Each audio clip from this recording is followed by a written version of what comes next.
Hello అండి అందరికీ.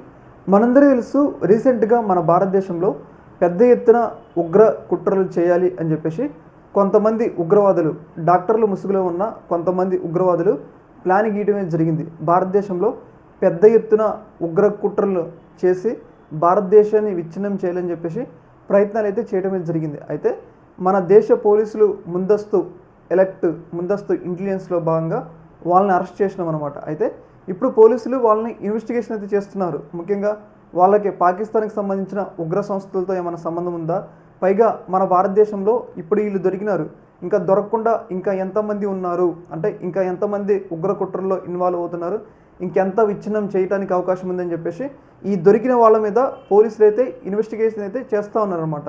ప్రధానంగా ఈ ఉగ్రవాదులకు సంబంధించిన ఫ్యామిలీల దగ్గరకు కూడా వెళ్ళి వాళ్ళ నుంచి కూడా సమాచారం అయితే అడుగుతూ ఉన్నారు. అయితే ఇలా అడగటం అనేది తప్పంట. అంటే ఈ ఉగ్రవాదులకు సంబంధించిన ఫ్యామిలీల దగ్గరికి వెళ్ళి సమాచారం సేకరించడం తప్పు అని చెప్పేసి ఏముంది కదా, మెహబూబా ముఫ్తీ, ఈమె జమ్మూ కాశ్మీర్కి సంబంధించిన ఒక పార్టీకి అధినేత అనమాట. ఒక పార్టీ ఉంటుంది మీద పీడిఎఫ్ సంథింగ్ ఏదో పార్టీ ఉంటుంది.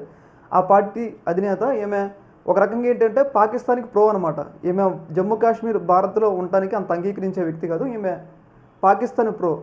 అయితే రీసెంట్గా ఏమంటుంది అంటే ఈ ఉగ్రవాదులకు సంబంధించిన ఫ్యామిలీలను అంట వేధించొద్దంట. అయితే ఆ ఉగ్రవాదులు మాత్రం భారతదేశంలో పెద్ద ఎత్తున ఏదైతే ఉగ్ర కార్యకలాపాలు చేసి అమాయక ప్రజల్ని అయితే చంపొచ్చు, కానీ సమాచారం కోసం మాత్రం ఆ ఉగ్రవాద ఫ్యామిలీలను మాత్రం ఇన్వెస్టిగేషన్ చేస్తే తప్పు అని చెప్పేసి ఏమంటుందన్నమాట. అంటే వీళ్ళ డబుల్ స్టాండర్డ్స్ అనమాట. అంటే ఉగ్రవాదం వల్ల ఎంతమందిని చనిపోవచ్చు అది తప్పు కాదు, కానీ ఆ ఫ్యామిలీని మాత్రం ఇన్వెస్టిగేషన్ చేయొద్దని చెప్పేసి అంటుందన్నమాట. అంటే దీని వెనక మనం అర్థం చేసుకోవచ్చు వీళ్ళ ప్లాన్ ఏ స్థాయిలో ఉందనేది.